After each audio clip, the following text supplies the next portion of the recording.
Jésus est la vraie vigne. La vraie vigne, c'est moi, et mon Père est le vigneron. Il enlève toutes mes branches qui ne donnent pas de fruits, et il taille toutes les branches qui donnent des fruits. Ainsi elles en donneront encore. Les paroles que je vous ai dites vous ont déjà taillé. Restez attachés à moi, comme moi je reste attaché à vous. Une branche ne peut pas donner de fruits toute seule, elle doit rester sur la vigne. De la même façon, vous ne pouvez pas donner de fruits si vous ne restez pas attachés à moi. Je suis la vigne, vous êtes les branches. Si quelqu'un reste attaché à moi comme je suis attaché à lui, il donne beaucoup de fruits. En effet, sans moi, vous ne pouvez rien faire. Celui qui ne reste pas attaché à moi, on le jette dehors comme les branches. Alors les branches deviennent sèches, on les ramasse, on les jette dans le feu, et elles brûlent. Si vous restez attachés à moi, et si mes paroles restent en vous, demandez ce que vous voulez, et vous l'aurez. Donnez beaucoup de fruits et soyez ainsi mes disciples, alors vous montrerez la gloire de mon Père. Je vous ai aimé comme le Père m'a aimé. Restez dans mon amour. J'ai obéi au commandement de mon Père, et je reste dans son amour.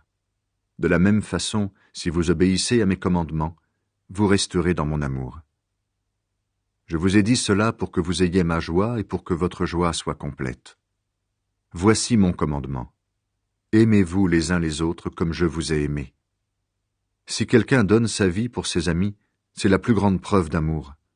Vous êtes mes amis si vous faites ce que je vous commande. Je ne vous appelle plus serviteur. En effet, le serviteur ne sait pas ce que son maître fait. Je vous appelle mes amis parce que je vous ai fait connaître tout ce que j'ai entendu chez mon Père. Ce n'est pas vous qui m'avez choisi, mais c'est moi qui vous ai choisi. Je vous ai envoyé produire des fruits, et des fruits qui durent.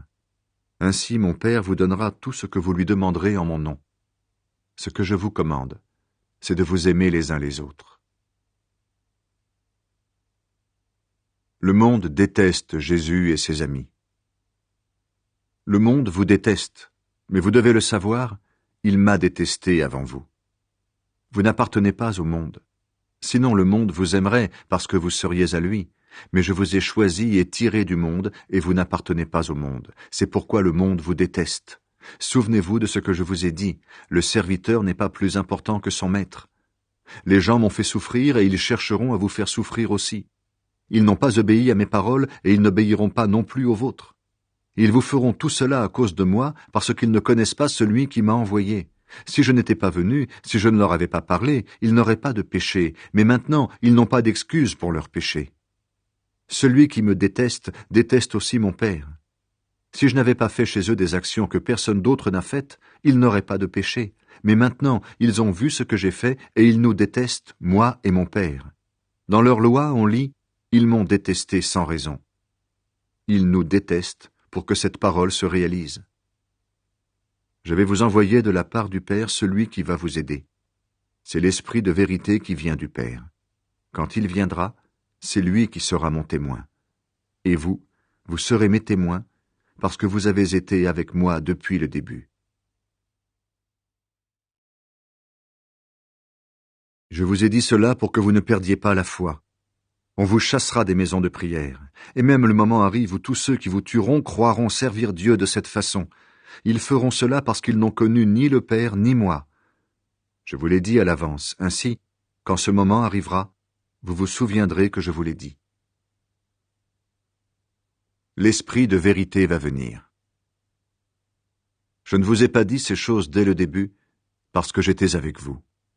Maintenant je m'en vais auprès de celui qui m'a envoyé. Et aucun de vous ne me demande « Où vas-tu » Mais votre cœur est plein de tristesse parce que je vous ai dit cela. Pourtant je vous dis la vérité, il vaut mieux pour vous que je parte. En effet, si je ne pars pas, celui qui doit vous aider ne viendra pas à vous. Mais si je pars, je vous l'enverrai. Et quand il viendra, il montrera au monde qu'il se trompe au sujet du péché, au sujet de ce qui est juste et au sujet du jugement. Le monde se trompe au sujet du péché parce que les gens ne croient pas en moi. Le monde se trompe au sujet de ce qui est juste parce que je vais près du Père et que vous ne me verrez plus. Le monde se trompe au sujet du jugement parce que le chef mauvais de ce monde est déjà jugé. J'ai encore beaucoup de choses à vous dire, mais vous n'avez pas la force de les entendre maintenant. Quand l'Esprit de vérité viendra, il vous conduira dans la vérité tout entière. En effet, il ne dira pas des choses qui viennent de lui, mais il dira tout ce qu'il entendra et il vous annoncera ce qui doit arriver. L'Esprit de vérité montrera ma gloire, parce qu'il recevra ce qui est à moi et il vous l'annoncera. Tout ce qui est à mon Père est aussi à moi. C'est pourquoi je vous ai dit, l'Esprit de vérité recevra ce qui est à moi et il vous l'annoncera. Dans peu de temps vous ne me verrez plus, et peu de temps après, vous me reverrez. Alors quelques disciples de Jésus se disent entre eux, il nous a dit, dans peu de temps vous ne me verrez plus, et peu de temps après vous me reverrez. Il nous a dit aussi, je m'en vais auprès du Père. Qu'est-ce que cela veut dire? Les disciples disent encore, quand Jésus nous dit, dans peu de temps. Qu'est-ce que cela veut dire? Nous ne comprenons pas de quoi il parle. Jésus le sait. Les disciples veulent lui poser des questions. Il leur dit, vous cherchez entre vous le sens de ces paroles, dans peu de temps vous ne me verrez plus, et peu de temps après vous me reverrez. Eh bien, je vous le dis, c'est la vérité. Vous pleurerez et vous serez dans le deuil. Le monde, lui, sera dans la joie. Vous serez triste, mais votre tristesse deviendra de la joie. Quand une femme va accoucher, c'est le moment pour elle de souffrir. Mais quand l'enfant est né, elle ne se souvient plus de sa souffrance. Elle est dans la joie parce qu'elle a mis un enfant au monde. Vous aussi, maintenant vous êtes triste, mais je vous reverrai. Alors votre cœur sera dans la joie, et cette joie, personne ne pourra vous l'enlever. Ce jour-là, vous ne me poserez plus aucune question. Oui, je vous le dis, c'est la vérité, le Père vous donnera tout ce que vous lui demanderez en mon nom. Jusqu'à maintenant, vous n'avez rien demandé en mon nom. Demandez, et vous recevrez. Alors votre joie sera complète. Jésus a vaincu le monde. Je vous ai dit tout cela en utilisant des comparaisons.